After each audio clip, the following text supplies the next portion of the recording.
217페이지에 그 그림 밑에 보면 지정권자 있잖아요. 제가 보면서 체크하는 것만 한번 보세요. 특별시, 광역시 등등 시장문수는 주거 동그라미, 상업 동그라미 또는 공업지역 동그라미, 주상공. 여기 지금 보면은 녹지지역 없지요. 도시지역 아닌 것도 없잖아요. 개발밀도가 저기 217페이지라고 세 번이나 얘기하고 위에 그림 밑에 가로 1번이 지정권자라고까지 얘기했는데 말 다 끝났는데 언니 어디야? 이러고 있어요. 그러니까 언니도 씨 나도 몰라 씨 이러고 있습니다. 자, 우리 진짜 너무 인간적이지 않습니까? 그래서 내년 이맘때 합격해가지고 우리 인간적인 걸 기념해서 학교적 파티에서 다 만나서 밥 먹는 이 밤의 끝을 달리는 거예요. 1년 금방 가거든 사실은요. 1년 금방 갑니다. 자, 다시 그 만화 있죠, 만화 밑에 지정권자 보면은 특별시 저 끝에 이제 시장문수는 자 어디에서 지정하냐 이 말이요. 주거, 상업, 공업.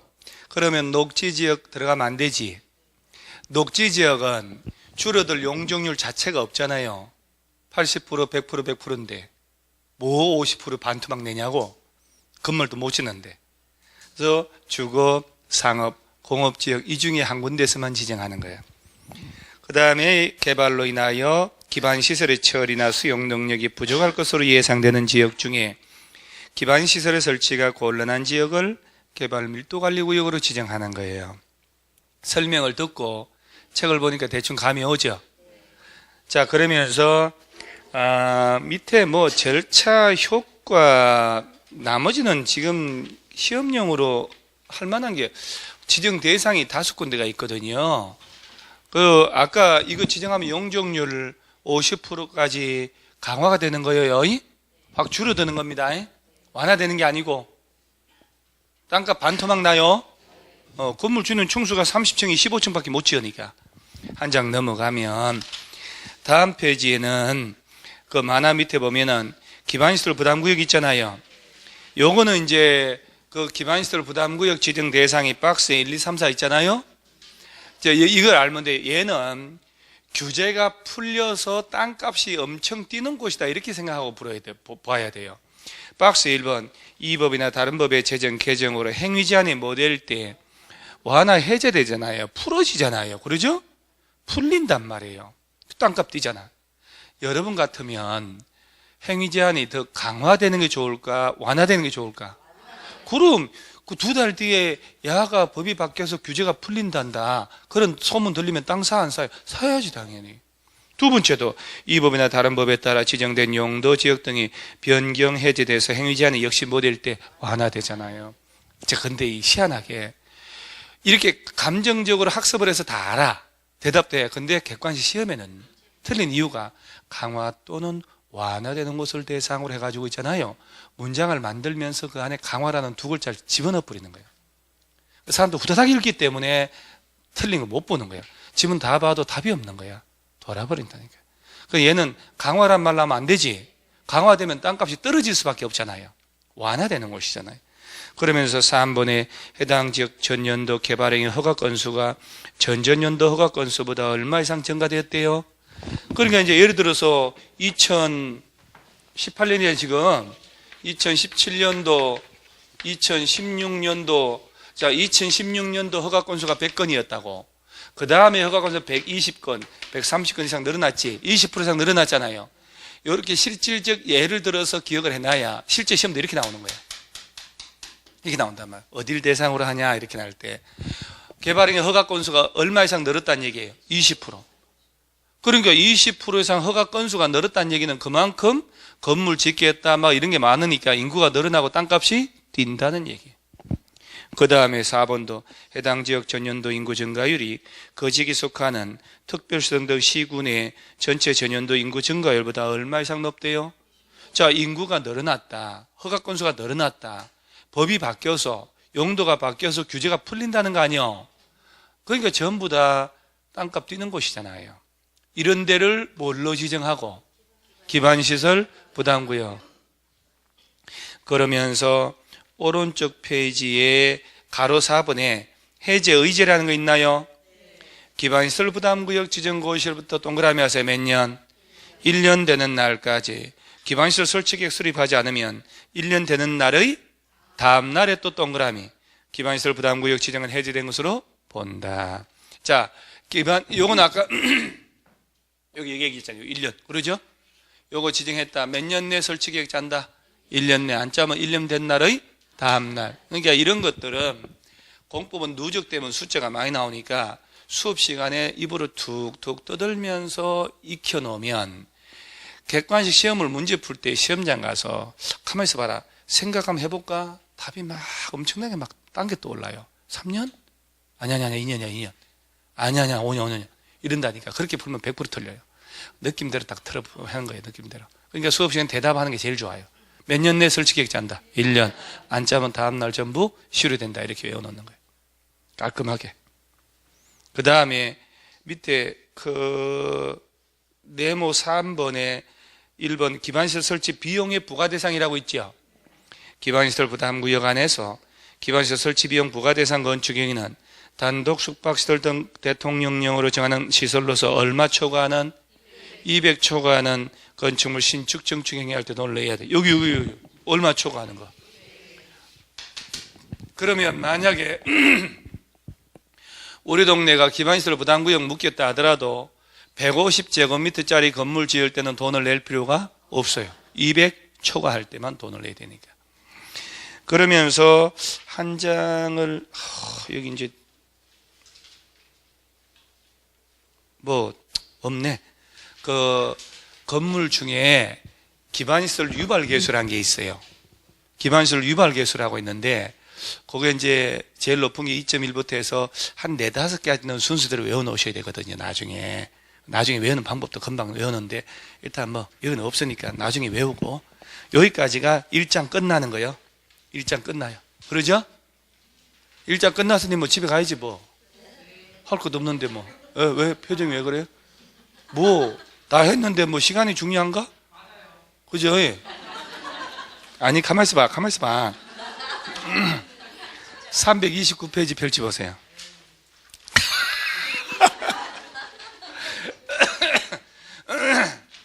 저래 좋아할까? 그리고 저래 싫어할까? 공부한다는 게. 제가 왜 이 시간을 딱 남겨놓겠어요? 요거 하려고 국토법 하면서 뒤에 짜투리 시간 남겨서 농지법 하는 거예요, 항상. 그래야 다음 주부터 한 법 하나당 한 주씩 딱딱딱 끝나거든요. 농지법 2개 나오는데 2개 중에 하나는 무조건 맞춰야 되거든. 하나는 그렇다 하더라도. 그리고 농지법을 좀 해놓으면 중개사 실무 있지요. 거기서도 하나 나와요. 개론도 나올 수 있고. 그래서 농지를 좀 공부를 좀 해놓고 좀 아는 게 있어야지 뭐 어째 그 부동산 중개다고 돈도 묻고 또 그 농지 투기해서 돈도 벌잖아요. 여러분 저 민통선 파주 연천 일대 지금 농지 사고 들어가는 사람들 있지요. 농사 지으려고 사는 줄 아세요? 저기 민통선 가서 지뢰 밟으려고? 농사 지으려고 땅 살 것 같아 저 사람들이?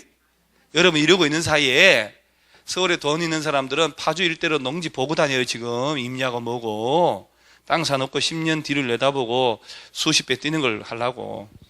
여러분 지금부터 20년 전에 예를 들어서 경기도 외곽에 땅 사놨다 농지 같은 거. 근데 외곽에 땅 사놨는데 그 옆으로 외곽순환도로 지나가가지고 또 신도시가 들어섰다. 수백 배 뛰었겠지요. 그럼요. 그러니까 항상 그런 걸 생각하고 사는 거예요. 하루하루 그냥 요 앞만 보지 말고. 농지법도 제대로 해야 되는데 2개가 나온다고 얘기했잖아요. 농지법. 그러죠? 근데 이제 제일 먼저 농지법에서 용어 있죠. 용어가 올해 시험은 하나는 저 뒤에서 좀 어렵게 나왔고 하나는 이제 대리경작에서 하나 나왔는데 그거는 예상했고 대리경작은 예상한 주제니까. 근데 올해 농지법은 2개 나오니까 꼭 올해 나온 것은 그 다음에 안 나와요. 그런데 이제 용어 쪽은 거의 매년 나왔던 게 또 나오고 해요. 용어에서 제일 중요한 게 농지냐 아니냐, 그 다음에 농업인, 야는 좀 해놔야 돼요. 농지의 개념. 여기에 해당해야 농지법 적용을 받는다. 이런 사람만 농지를 적법하게 가지고 있을 수 있다. 그래서 우리나라는 농지는 있잖아요. 스스로 경작을 할 자가 아니면 소유 못해요. 스스로 경작을 해야 돼. 옛날에 왜 소작농 이런 걸 다 없애버린 거예요, 법적으로. 대지주들이, 양반들이 많은 농지를 가지고 있고 다 소작을 줘서 다 수탈하고, 그러니까 농민들은 배고파 죽고 반란 생기고, 그러니까 해방되고 난 다음에 헌법을 처음 만들 때 48년도에 이승만 대통령이 헌법에다가 농지는 스스로 경작할 자가 아니면 소유할 수 없다라고 합니다. 그래서 농지는 스스로 경작할 자만 가지는 거예요. 경자유진의 원칙이라고 해요. 그래서 농지를 사고 팔 때, 농지 살 때 있지요. 나 농사 짓는다는 걸 입증을 해야 돼. 그래야 등기를 해줘요. 농지증이라고 그러거든. 그러니까 일단 기본적으로 뭐가 농지냐? 그거부터 가야 되겠지요.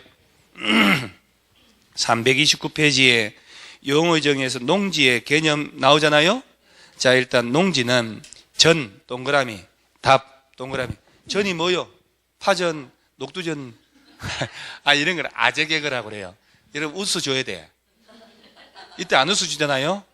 분위기 썰렁해지는 거예요. 그잖아요. 그게 어리가 그런 거잖아요.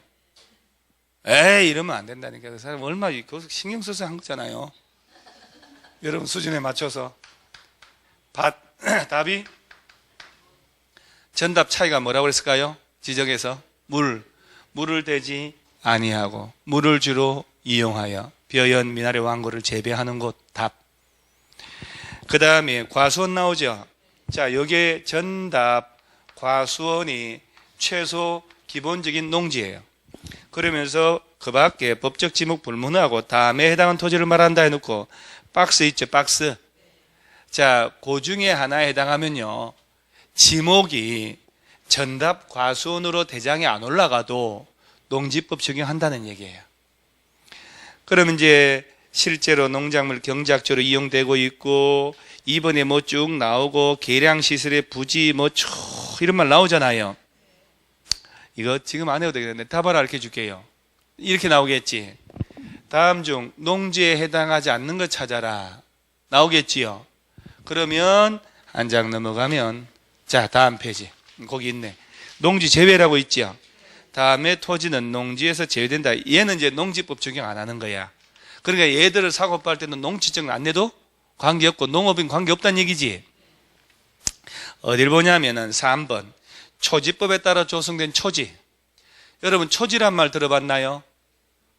여러분도 알고 있는 양들 있죠, 양들. 양들은 동물 중에 착한 동물, 안 착한 동물? 양들이 무지하게 못됐어요. 양아치는 또 그런 양은 안 쓰는 것 같기도 한데, 또 그리고 양 쪽에다가 양아치를 갖다 붙였을까 아예. 그것도 참 희한한. 말은 되네. 양아치 같은 놈들. 양들이 있잖아요, 여름에도 지들이 항상 붙어 댕겨요. 양들은 저거들이 다른 양이 시원하게 사는 꼴을 못 본대요.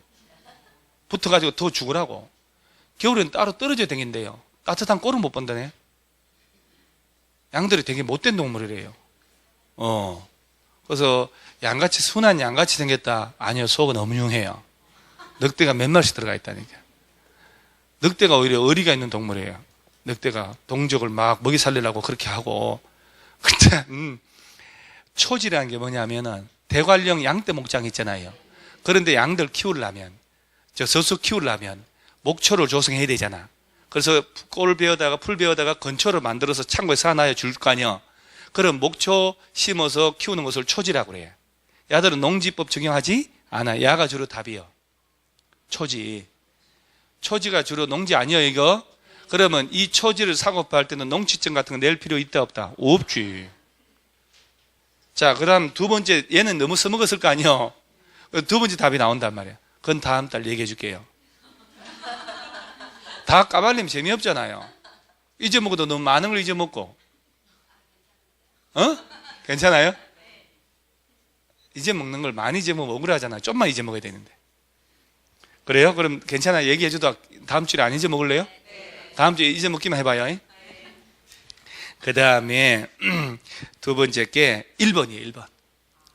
공간정보 구축 관리에 관한 법률이란 말 나오죠. 이거 아직 안 들어봤어. 옛날 지적법이에요. 공시법의 절반입니다. 여러분 저 수요일날 공시세법이 되잖아요. 공시법이 등기법 12개, 공간정보구축관리관한 법률 얘 12개 나오는 거예요. 24개가 나온다고. 그래서 요게 이제 토지대장, 지적도 관련된 법이거든. 이 법에 따른 지목이 잘 봐요. 전답 과수원이 아닌 토지란 말 나왔죠. 법적 지목이 전답도 아니고 과수원도 아니야. 아닌 토지에 농작물 경작지 또는 당년생 식물 재배지로 계속해서 이용되는 기간이 몇 년 미만? 자, 이제 여기에 결론 나오는 거예요. 자, 지목이 전답 과수원이 아닌 땅 있잖아요. 그래도 농작물 경작하잖아. 그럼 봐요. 잡종지다. 하천부지다. 내가 농사 짓잖아요. 1년 내지 2년만 하고 말아버렸어. 농지로 봐, 안 봐? 안 봐요. 뒤집어 얘기하면 전답 과수원이 아니어도 그 땅의 법적 지목이 농작물을 심어서 경작하는 게 3년 이상이면 농지법 적용한다는 얘기예요. 그러면 전답 과수원이 아닌 땅이 농지법 적용을 하려면 농작물을 몇 년 이상은 경작해야. 그래서 3년 미만으로만 하면, 즉 1년 내지 2년이잖아요. 3년 미만이니까, 이하가 아니니까. 그러면 농지법 적용한다, 안 한다? 안 한다. 그게 중요한 거예요. 초진도 너무 쉬워서 몇 번 써먹었거든. 그 다음 농업인 나오나요? 얘가 요새 더 자주 나와. 농지보다. 그러니까 이제 농업인은 다음에 개인으로 해당하는 자에는 그 박스 1, 2, 3, 4, 4개 나오잖아요. 이걸 쫙 풀어서 5개 만들 수 있다니까. 자, 이거 나중에 외울 때 1091, 330 이렇게 외우는 거거든. 1000 이상 농지에서 농작물, 단생 식물 경작 재배하거나 연정 며칠 이상 90 이상 농업에 종사하거나 330, 100평 이상의 온실, 버스 재배사, 비닐하우스 설치해서 경작하는 자 1091, 330 이런 부분은요 여러분 시험에 빈칸용으로 낼 수 있어요. 빈칸용. 자, 기본적으로 1000 이상 땅에 농사 지으면 농업인이요. 연정 며칠 이상 종사하면 90일. 농업 말고 비닐하우스 같은 거는 330. 1091, 330. 연습을 하셔야 돼요. 저기 여러분, 이런 단순한 거는 수업 시간에 외우는 게 좋지. 집에 가서 복습하려다 하지 마요. 집에 가서 뭔 복습을 해요. 그죠? 집에 가는 순간 오늘 뭘 배웠는지 과목도 기억 안 나는데. 그러죠? 집에만 가면 잊어먹는다며요. 내가 안 잊어먹는 방법 얘기해 줬죠? 집에만 가면 잊어먹는 사람들이 있어요. 집에 가지 말아야지. 수업 듣고 돌아서면 잊어먹잖아요. 그냥 똑바로 가면 돼요. 안 돌아서면 돼. 이런 걸 아재 개그라고. 참 고생 많이 합니다, 저 진짜. 자, 1091, 330. 그 다음에 대가축 몇 두? 두두, 중가축, 12. 반응이 없어요. 소가축, 백두, 가금, 천수, 꿀벌, 열군. 휴대폰 메시지 하느라 엄청 바쁩니다. 집에 일찍 안 보내줬더니 메시지 하고 있어요. 자, 대가축, 중가축, 소가축 있지요? 가축 중에 대가리 크기로 구분하면 돼요. 대가리 제일 큰 가축이 어떤 걸까? 소, 말 이런 거예요. 그러니까 이런 거 시험에 나오니까 소 2마리 끌면 농업인 이렇게. 자, 중가축은 개, 돼지, 양, 염소. 돼지 몇 마리? 10마리. 소가축은 어떤 거? 닭, 오리, 뭐 이런. 그건 닭, 오리, 거위, 칠면조는 집에서 키우는 새, 가금. 그 새 금자 쓰는 거예요. 여러분, 금자 있잖아요. 그게 여러분 한자 말이 왜 사극 같은 거 보면 그 머슴이 나쁜 짓을 했어. 이 금수 같은 놈, 금수 같은 못한 놈 이런 말 나오잖아요. 그게 이제 양반은 한자로 요거를 하니까 그 무식한 상놈들이 볼 때는 나한테 금수강산처럼 좋은 얘기 했네. 웃으면서 금수만도 못한 놈, 금수 같은 짓을 했네. 이 금수가 새 금자 덜짐승 숫자 쓰는 거예요. 그래서 그 왜 동물의 왕국 보면 맹금류라는 말 나오잖아요. 독수리 매 같은 싸나운 새를 맹금, 가금, 집에서 키우는 새, 그리고 오리, 거위, 닭 이런 거 얘기하는 거예요. 그리고 소가축은 토끼, 밍크 이런 걸 얘기하는 거거든.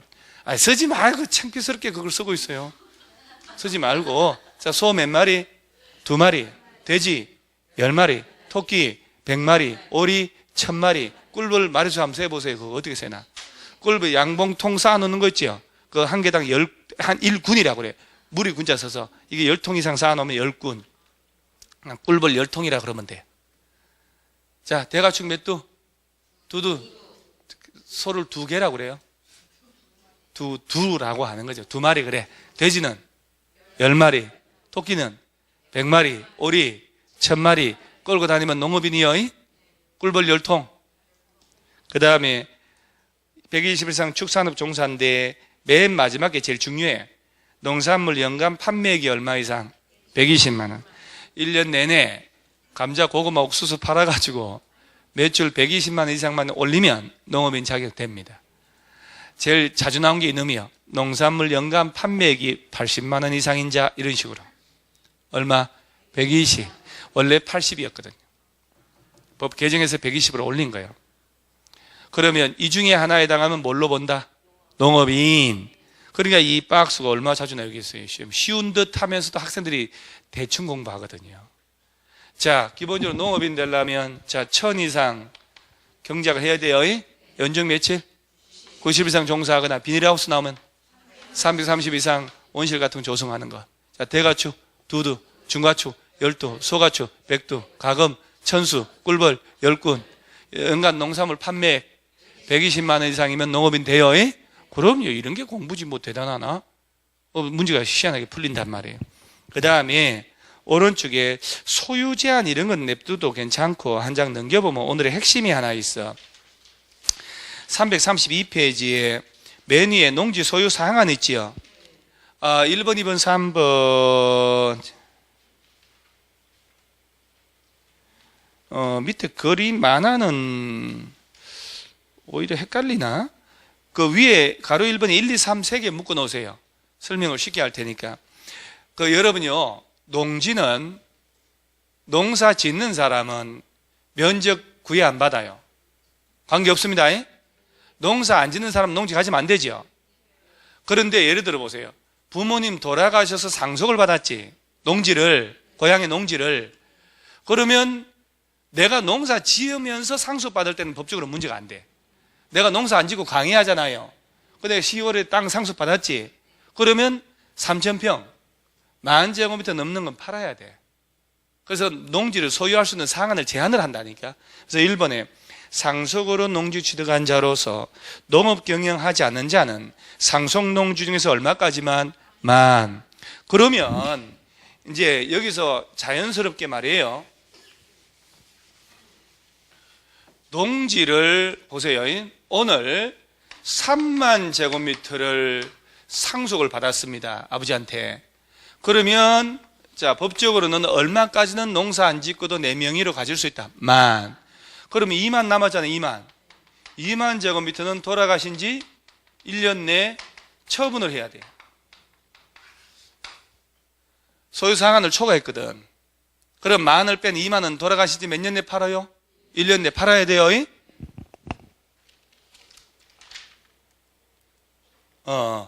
다음 페이지에 있거든, 그게. 일단 이게 알아버리면 돼요. 자, 그러니까 상속을 받은 사람은 얼마까지만 가질 수 있다? 만 넘는 것은 상속받은 지 몇 년 내? 1년 내에 팔아야 된다. 그 다음, 1년 가도록 안 팔잖아요. 그러면, 너 왜 그래? 6개월 내에 처분 명령이 날아가요. 자, 몇 개월 내에 팔으라고? 명령을 해버린다니까. 이런 거는 나중에 기억을 하셔야 돼요. 나중에 다 요약집 나오니까.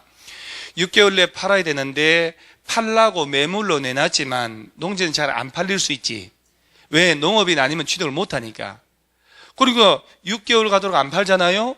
그러면 뭐가 날라오냐? 이게 날라가.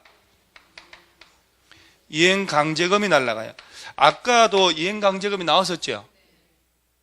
이행강제금 부과하는 사유 있었나요? 없었어요. 이행보증금. 아까 배운 건데 이행보증금. 예치사유. 이행보증금 예치사유 몇 가지? 이행보증금. 5글자라고. 5글자라고. 그죠? 조건을 붙인다고. 조건은 이행 안 하고 도망갈까봐. 이행보증금. 야는 이행강제금. 너 왜 6개월 가다 안 파냐? 이거요. 땅값에 20%가 날라가. 이거 여기 빈칸 메꾸기 이게 엄청나게 자주 나온 거거든. 자, 농지 가액의 몇 프로? 20%. 1년에 한 번씩 날라가요. 그러니까 농지를 안 팔고 있다는 얘기 아니에요. 계속 날라가. 못 살게 만드는 게 이행강제금이야. 그 이행강제금은 농지는 5번 두드리 맞으면 쌤쌤 되잖아요. 그 다음부터는 대출 받아서 내야 돼. 못 견디게 하는 게 바로 이행강제금이에요. 여기서 이제 의문이 생겨요. 내가 팔라고 내놨는데 안 팔린다. 6개월 넘었다. 속절없이 이행강제금 두드리 맞으면 나 어떻게 하냐고 속상해서. 그러죠? 그래서 한국농어촌공사에 가서 매수 청구할 수 있어. 그 당신들이 내 땅 사라고. 이게 한국농어촌공사인데 시장문수 구청장에게 이렇게 내거든. 한국농어촌공사라고 들어봤나요? 농업기반공사는? 그 둘 중에 어디를 들어봤어요? 같은 데입니다. 농촌진흥공사는? 그 옛날 세대의 사람들이야. 옛날 용어예요. 그것이 그래 바뀐 거야. 농어촌공사로. 기반공사가 그래 바뀐 거예요. 그러니까 우리 공법 통틀어서 시험에 너무 자주 나와요. 농지의 매수 청구. 제발 시군구 아니라는 거. 한국농어촌공사, 농업기반공사가 한다는 거. 그러니까 자, 다시 한번 보세요. 상속받은 자는 얼마까지만 법적으로 가진다? 1만까지는 괜찮아요. 3,000평이거든. 그러면 상속받았는데 1만 넘는 거 받았다. 1만 뺀 그 2만은 몇 년에 팔아야 되는 거야. 안 팔면 6개월 내에 팔으라고 명령 날라와요. 명령 날라왔는데 내가 안 팔리니까 누구 찾아가서 매수 청구? 그 뭐 농어촌 뭐 거기 그래 안 해도 돼요. 농어촌 뭐 그거 이렇게 해도 돼. 시군구만 아니라는 거 말면 돼. 그 다음에 매수 청구도 안 하고 6개월 가다가 안 팔잖아요. 이행강제금 날라온다. 1년에 몇 번? 한 번. 땅값에 20%. 완샷 20%. 이렇게 기억하면 돼요. 이 흐름을 알아놓으면 편하단 말이에요. 그 다음 동그라미 2번은 8년 이상 농업 경영한 후에 인농한단 말 나오죠. 인농 당시 소유 농지 중에 얼마까지? 1만. 그러니까 이렇게 내가 시골에서 농사 짓다가 한 5만을 농사 짓고 있었는데 관절이 아파서 농사 도저히 못 짓겠다. 도예지로 인농을 하잖아요. 못 짓겠다. 그럼 얼마만 빼고? 1만 빼고 나머지는 4만은 팔아야 된다 이 말이요. 몇 년 이상만 농사 지으면? 8년 이상 농사 지을 때는 1만까지는 가지도 돼요. 농지 투자는 8년 이상 봐야 돼. 농지를 샀죠. 1억 주고 샀는데 1000평을 3년 만에 5억에 팔았지. 그러면 4억 남았지. 3년 만에, 그죠? 그러면 그 4억의 50%가 세금으로 나가요. 근데 8년 뒤에 팔았잖아요. 일반 과세를 해요. 그래서 농지는 투자를 한다면 8년 이상은 보셔야 돼. 근데 3년 만에 팔아야 되는데 1억에 샀는데 5억이다. 세금이 엄청 나오죠? 그럼 당사자가 나온 계약 쓰면 되지 뭐.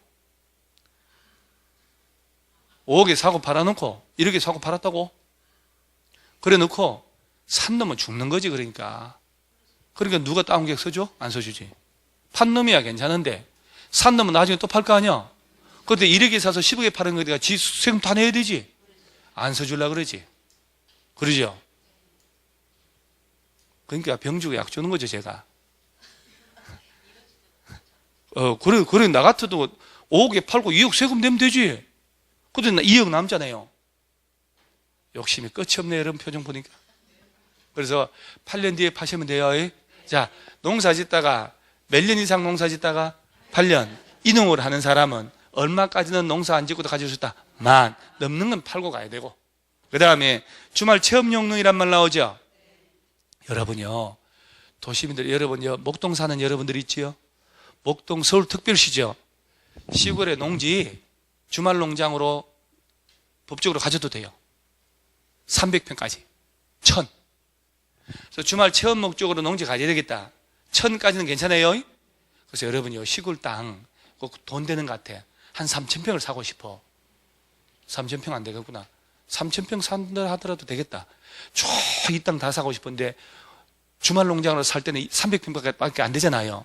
그러면 내 이름으로 300평, 처남댁 이름으로 300평, 그 다음에 다 분리했을 거 아니야. 같은 식구들 내 이름으로 마누라 이름, 아들, 딸 이름 안 돼. 다 합쳐서 1000이니까 그러니까 우리 집 1,000, 동생 집 1,000, 내가 돈 주고, 또 여동생 1,000, 처남 1,000, 처제 1,000 이런 식으로. 그게 이제 그 누구야, 박근혜 정부 때 민정수석하던 그 경북 봉화가 나온 똑똑한 그 누구야, 그 우병우. 무지하게 똑똑한 사람이에요. 전국 학력고사 그때 걔가 한 40등에 30 몇 등 한 사람인데, 대한민국에서 그 조서를 지가 12시간 동안 작성한 거 있잖아요. 검찰 가서 그걸 7시간 동안 조서를 100페이지 넘는 걸 다 외우고 나오는 애예요. 싹 다 외우고 나옵니다. 그러니까 계속 그 구속영장 기각됐잖아요. 기각돼. 걔는 계속 법을 피하는, 워낙 똑똑하니까 그런 거예요. 처음 들어봐요? 우병우? 벌써 잊으시면 어떡해요?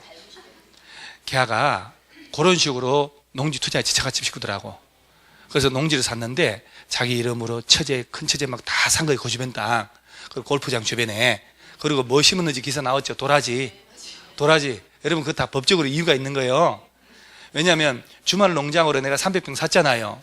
근데 아무것도 농사 안 짓지. 체험이라도 해야 되는데 없잖아. 그러면 또 처분 명령 날라온다니까. 근데 고구마, 감자, 옥수수는 손이 가잖아요. 파종하고 물 주고 막 꼴 베고.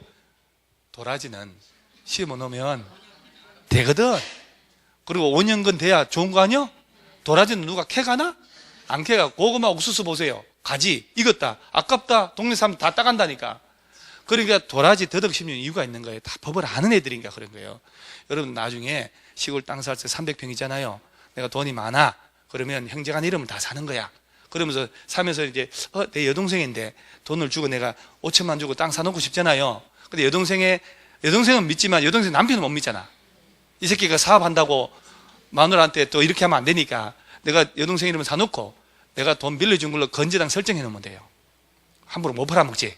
그러죠? 진짜 좋은 거 많이 가르쳐 줍니다. 그 다음에 땅값 많이 올라서 팔면 수익이 얼마나 얘한테 줄게. 그러면 되는 거야. 그러잖아요? 그런 식으로 하는 거지. 뭐 법을 아는 사람 따라만 가도 돈 번다니까.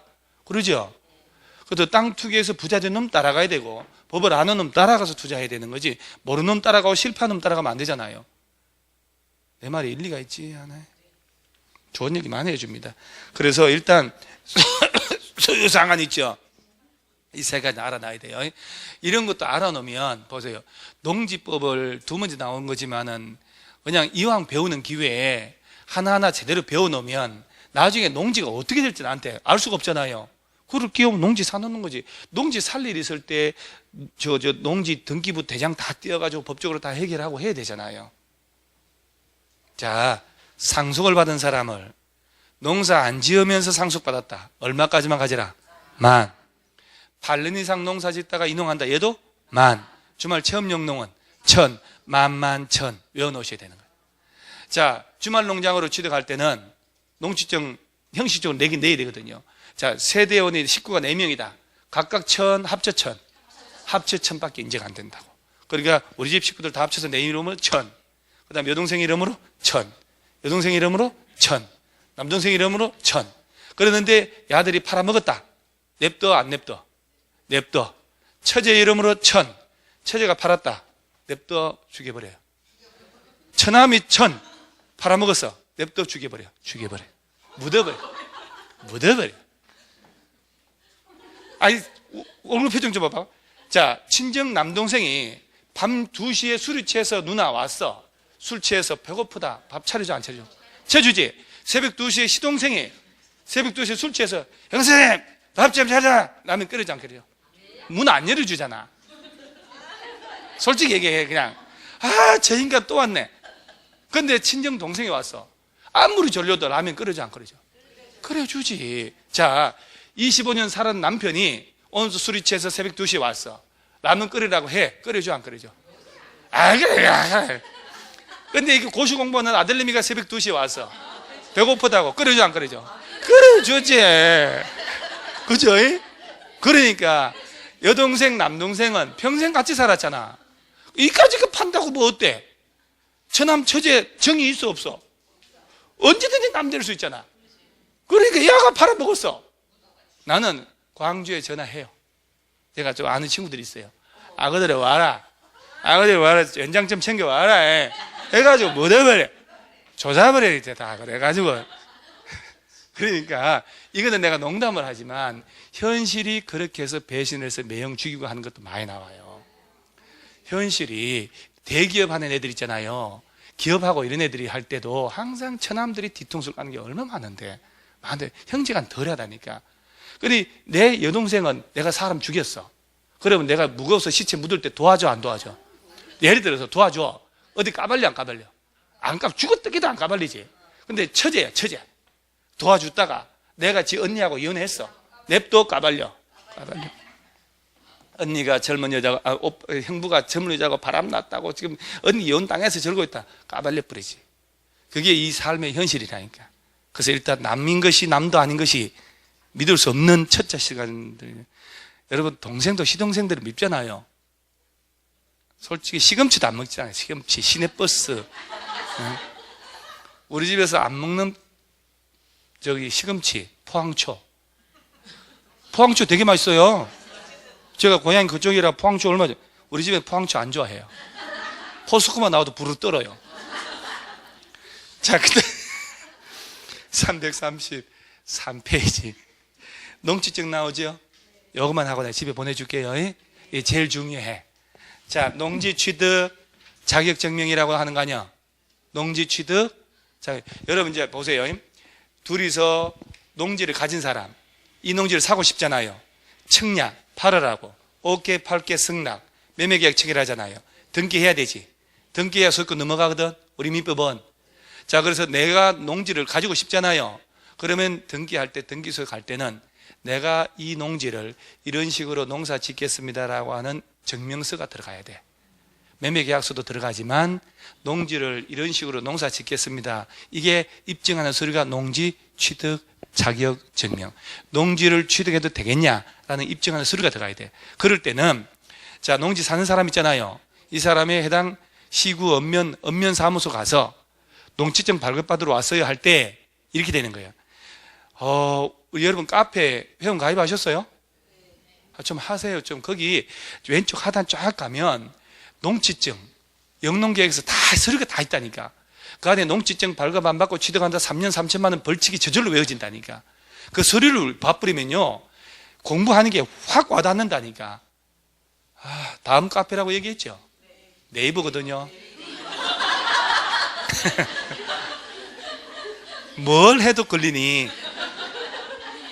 오늘 카페 들어가면 농지증 나오는데 카페 오른쪽 상단에 마이 구독이라는 게 있어요.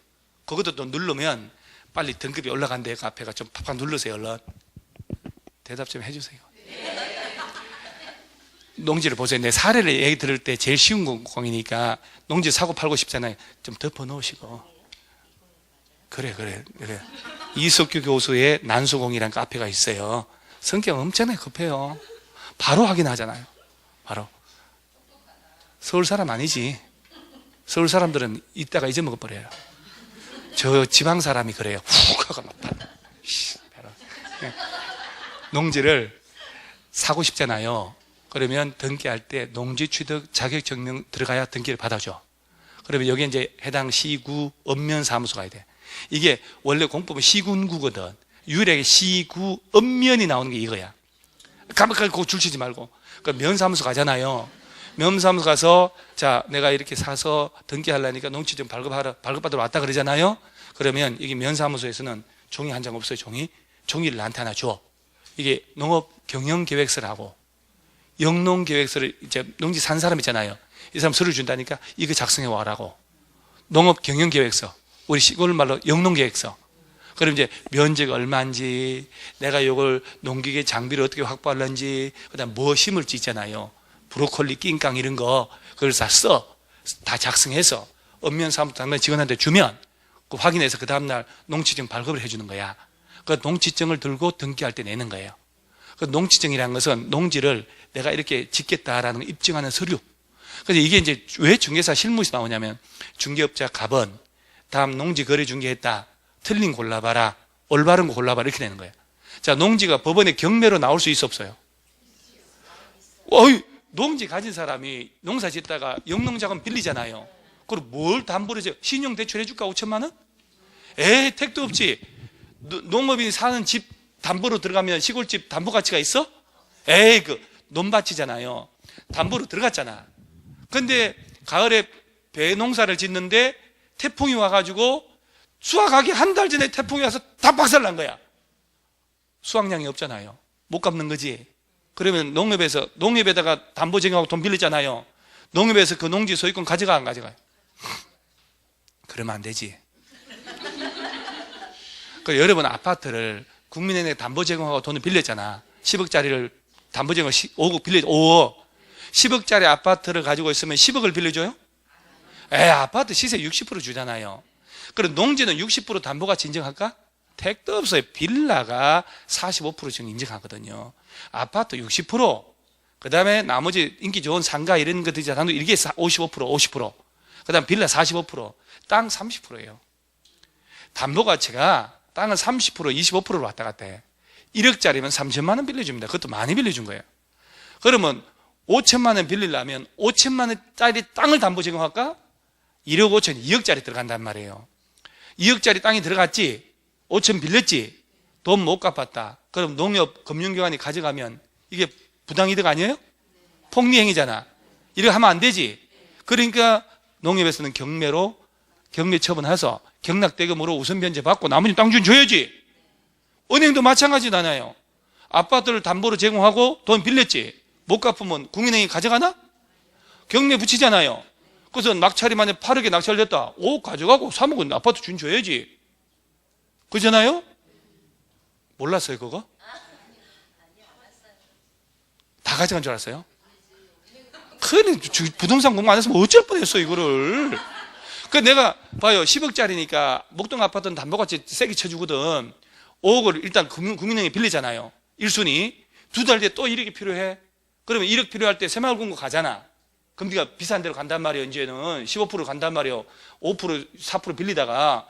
그러면 새마을금고 1억 빌려주 2달 뒤에 또 1억 필요하네? 그때 토마토 낑깡으로 가야 되는 거야. 저축은행 25%짜리. 그러면 1순위, 2순위, 3순위잖아.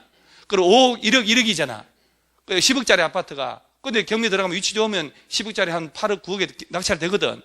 9억 낙찰됐다 쳐. 그럼 1순위 국민은행 5억 가져가는 거예요. 2순위 1억, 1억. 그럼 7억 가져갔지. 2억은 아파트 주인한테 가는 거예요.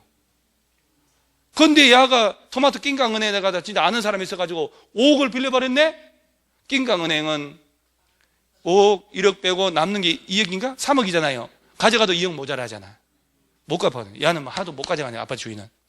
그러니까 담보로 들어간 것은 채권자가 임의적으로 가져갈 수가 없어. 경매 신청해서 경매 붙이고 경락대금으로 우선 변제를 받는 거예요. 그 우선 변제 받을 때 1순위 저당권, 2순위 저당권, 3순위 이렇게 돼 있는 거예요. 무슨 말인지 이해가요? 자기 아파트에 지가 저당권자 될 수가 있을까 없을까? 내 아파트인데 내가 저당권자야. 그런 경우 있을까 없을까? 그런 경우 없을까? 그런 게 절대 없을 것 같아요. 내가 이 담보를 잡고 아파트를 돈 빌려줬죠? 빌려줬잖아요. 은행에서 돈 빌려줬잖아요. 그러면 내가 이 집을 10억짜리를 담보를 잡고 5억을 빌려줬지. 그리고 아파트를 담보 잡고 있잖아요. 근데 이 아파트를 내가 사버렸다니까. 5억 퉁치는 거 하고 내가 5억 줄게. 나한테 팔아라. 그러면 나한테 소유권도 있고 저당권도 있었으니까 저당권은 없어지겠지. 이거 혼동으로 소멸이라고 그래. 그런데 내가 1순위 저당권자만 있는 거 2순위 저당권 또 어디 있어? 3억짜리. 근데 내가 이 저당권 1순위 없어져 버리면 이 사람 어떻게 해? 순위가 승진되잖아요. 그러면 나는 1순위 저당권을 그대로 가지고 있어야 되는 거예요. 그러니까 내 물건에 대한 소유권도 같이 있을 수가 있는 거예요. 자기 소유 물건에 대한 저당권이 있을 수도 있다. 나중에 배워야 되는 거예요. 자, 일단 그건 차치하고 나중에 또, 진짜 여러분 눈빛 보니까 지적 호기심이 진짜 충분하다니까. 농지죠, 농지. 농지를 사고 팔 때 등기하려면 내는 서류가 바로 농지 취득 자격증인데, 농지가 법원에 경매로 떴지. 경락받아서 등기해서 내 걸로 만들 때는 농지증 낼까 안 낼까? 농지증. 근데 우리 대건 처음이시라면서 그걸 어떻게 알고 왔을까? 공부를 하면 조금 찍었어요? 아니면 혼자 공부해서 혼자 찍었어? 진짜 공부한 적 없는데 찍어서 될 게 아니에요 이것은. 저 언니 왕언니 웃는 소리. 찍는 게 귀신이야, 귀신. 농지는 경매로 떴을 때 있지요. 경락받을 때도 농업인 아니면 안 되는 거야. 농지는 농업인만 받을 수가 있어. 농지증 내야 되는 거예요. 자, 농지를 증여 있죠, 증여. 대가가 없잖아. 공짜. 큰아버지가 농사 짓는데 나한테 준단 말이야. 예. 그때는 농지증 낼까 안 낼까? 그때 찍어. 내 안 내? 안 내? 또 내? 좀 전에 낸다 했다가 안 낸다 했다가 눈 부딪히니까 나 몰라. 아니 가만히 있으면 안 돼요. 틀려도 괜찮아요. 틀리는 게 훨씬 나아요. 그래야 기억이 오래 가요. 가만히 있어 봐봐. 증여라는 얘기는 대가 없이 받는 거잖아요. 농지법의 근본 원칙은 너가 농사 안 지을 때는 가지지 말라고. 농사 지어야만 가질 수 있다니까. 그러니까 왜 너 농사 안 지는데 왜 증여받아? 농지증 내야 돼. 내야 되는 거야. 농지는 농지증을 내라는 것은 투기를 잡으려는 게 아니야. 농사 지을 거냐 말 거냐는 입증을 해야 돼. 그러니까 그 관점에서 봐야 돼. 여기서 나중에 토지거래 허가를 배우면 엄청나게 헷갈려요. 토지거래 허가구역 안에 땅 있지요. 허가구역 중개사법에서 배우거든. 증여받을 때는 토지거래 허가 안 받거든. 법원에 경매받을 때 허가를 안 받거든. 괜히 얘기했네. 그래서 농지 쪽으로만 가요. 농지는 경매로 받거나 증여를 받을 때 농지증 낸다 안 낸다? 내야 된다. 농사 안 짓는 사람은 못 하려고 농지를 가지냐 네가. 농사를 지을 사람만 가지려니까. 무슨 말인지 알겠죠? 그래서 농지증은 포인트가 시구, 읍면 4일 내 발급해 주거든. 농지증 발급 안 받는 몇 가지만 딱 알면 돼요. 저 도시민들이 아까 주말 체험 영농 있었죠?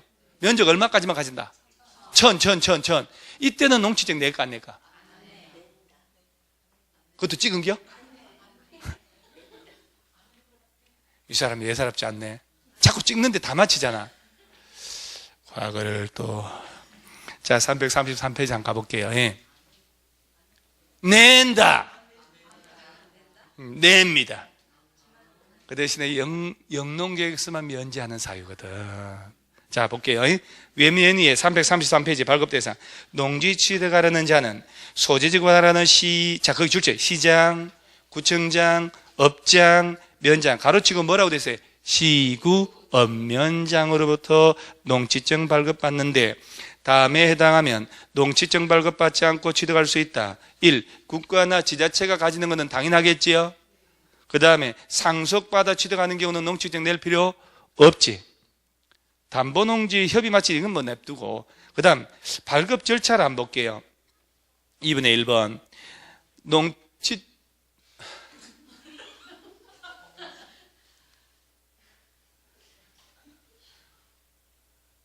하다 수업 시간에 휴대폰 틀어놔요. 지금 수업하는 거 듣게. 실시간으로 라이브 방송 좋네. KT 알죠 그거? KT이면 또 통화가 안 돼요. 또 통화가 안 됐나? 뭐가 안 됐지 KT가?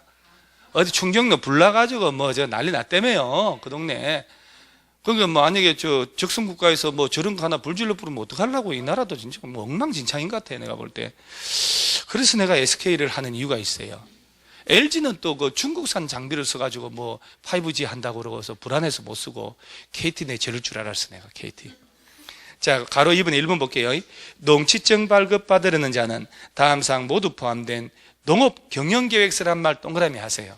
작성해서 소재지구 하라는 시군면에다 발급 신청한다. 자, 그러면 등기할 때 내는 것은 농업 경영계획서요, 농지증이요? 그렇지. 그리고 농업 경영계획서에는 면적이라든가 노동력, 농기계, 장비 어떻게 활용할지, 뭐 심을지, 이용 실태 이런 걸 쓴단 말이에요. 자, 그러면서 동그라미 이번에 제일 중요한 거 농업 경영계획서 작성 면제 있나요? 다음에 따라 농지 취득하는 자는 농업 경영계획서 작성하지 않고 발급 신청할 수 있다. 박스에 중요한 거 3개. 시험 연구 실습지, 종묘 생산지로 취득하거나 주말 체험 영농 줄 치세요. 전형 허가, 전형 신고한 자 이건 어렵고. 자, 도시민들이 주말 체험 영농일 때는 농지증 낸다 안 낸다? 내는 게 안 내는 게? 그 낸다고 그래서 안 낸다고 그러세요? 그렇지. 얘는 영농계획서만 면제되는 거예요. 형식적 농지증은 발급받아야 돼. 자, 그럼 이렇게 되는 거예요. 여러분 이제 요거 여러분, 저 서울서 부동산 하잖아요. 저 강원도 평창군에 있는 농지 거래 중개할 수도 있고 내가 살 수도 있잖아요. 그런 목동에 사는 사람이 평창에 농지를 한 300평 사고 싶다. 뭐 주말 농장으로 주말마다 기차 타고 왔다 갔다 하면 되잖아요. 꽃갱이 들고. 거기다가 농막 설치하면 되거든. 농막 나중에 가르칠 텐데, 농막이란 말 들어봤나요? 그게 이제 건축법 바뀌어서 많이 규제 풀렸는데, 농막이라고 과수원 밭 한가운데에 6평 정도, 이게 뭐냐면 농사 짓다가 비료 같은 거 쌓아놓고 농기계 쌓아놓을 시설이 있어야 되잖아요. 창고 비슷하게. 그런 농막이라고 그래. 예전엔 규제가 심했는데 지금은 농막 설치할 때 20제곱미터까지는 그 참 좋아져서 전기도 연결할 수 있게, 수도도 연결하고, 전기 연결한다니까 냉난방 되고, 수도. 그 다음 제일 중요한 게 그 화장실 설치하는 거 있잖아요. 정화조. 이거 설치 안 하게 됐는데 요새는 법적으로 설치할 수 있게 돼 있어요. 그러니까 이제 완전 별장처럼. 그래서 농막을 기와집으로 이쁘게 해서 설치해주는 업체도 있다니까. 그래서 냉난방 설치 다 해가지고 밥 다 해먹을 수 있게 별장처럼 이용할 수 있어요.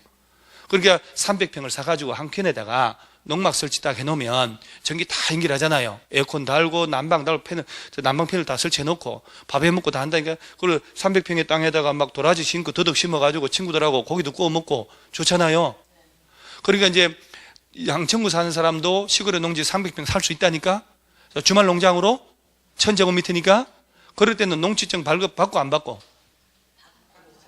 그런데 이제 해당 면사무소 갈 거 아니요. 읍면사무소 가서 주말 농장으로 사러 왔습니다. 그러면 있잖아요. 담당 공무원이 영농계획서 기재해 오세요. 하질 않는단 말이야. 바로 오전에 가면 오후에 발급해주고 농지증 발급해줘. 형식적으로 농지증 가져가야 돼. 등기할 때. 실제 영농계획서만 면제한다고. 그런데 자꾸 농지증 안 받는다고 시험 내버려. 다시 한 번만 더. 주말 목적으로 주말 체험 영농이다. 형식적인 농지증 낸다 안 낸다? 낸다. 실질적인 영농계획서 낼 필요가 없다. 오케이? 오케이. 뭔가 이거 배워야 되겠다는 생각 안 들어요? 그러니까 시골에 땅 사러 가고 싶지 않아요? 지금 박수 뛰어나가가? 300평 어디 가서 300평? 왜 300평이냐면 지방마다 좀 다른데 150평짜리 한 마지기, 150평짜리 두 마지기, 요 정도까지는. 주말 체험 목적을 하는 사람은 주말 농장으로 시골 농지를 마음대로 300평까지 살 수 있다는 얘기 아니에요. 이 규정이 도시민을 위한 걸까? 농업인을 위한 걸까? 아니야, 농업인을 위한 거예요.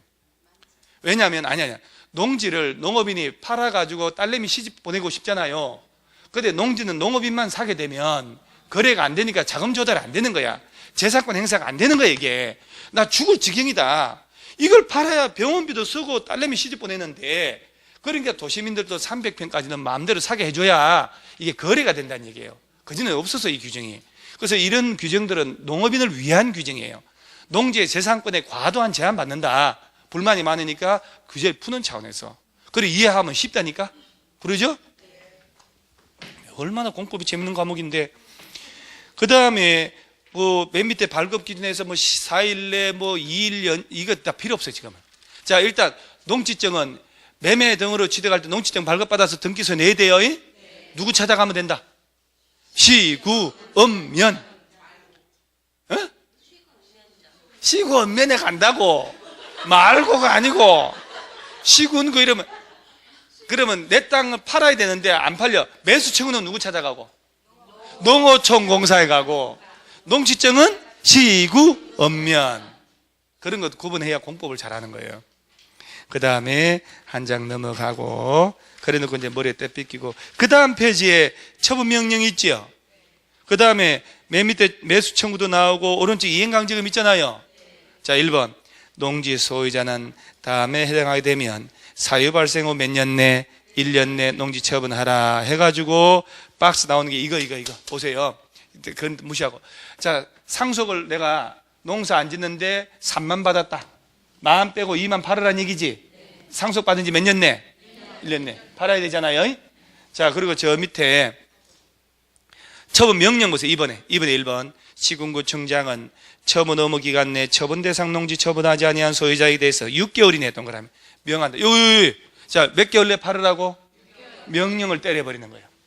그러면서 오른쪽에 매수 청구, 제가 체크하는 것만 줄치면 돼요. 1. 기업, 3번의 기업. 농지 소유자는 처분 명령을 받으면 한국 띠리리리 해놓고 다음 줄에 한국농어촌공사에다가 매수를 청구할 수 있다. 내 땅 사세요. 이건 누구한테 가서? 한국농어촌공사 간다. 그 다음 이행강제금 3분의 1번 시군구청장은 줄치고 3분의 1번이에요. 처분명령을 받은 후 농어촌공사에다가 매수 청구하여 협의정지 경우 등 정당한 사유도 없이 이렇게 매수 청구도 안 했다는 얘기지. 그 처분명령을 이행하지 아니한 자, 즉 팔지 않은 자에게는 해당 농지 토지가격의 100분의 얼마 20에 해당하는 이행강제금 때려버립니다. 자, 아까 이런 얘기 했잖아요. 땅값의 몇 프로? 20%. 그러면서 이제 어딜 보냐면은 그 동그라미 3번 시군구청장은 최초로 처분명령한 날 기준으로 하여 명령 이행될 때까지 이행강제금을 매년 몇 회? 매년 1회. 1년에 완샷 땅값의 20% 날라간다 이렇게 외우는 거예요. 1년에 몇 번? 완샷 땅값의 20%.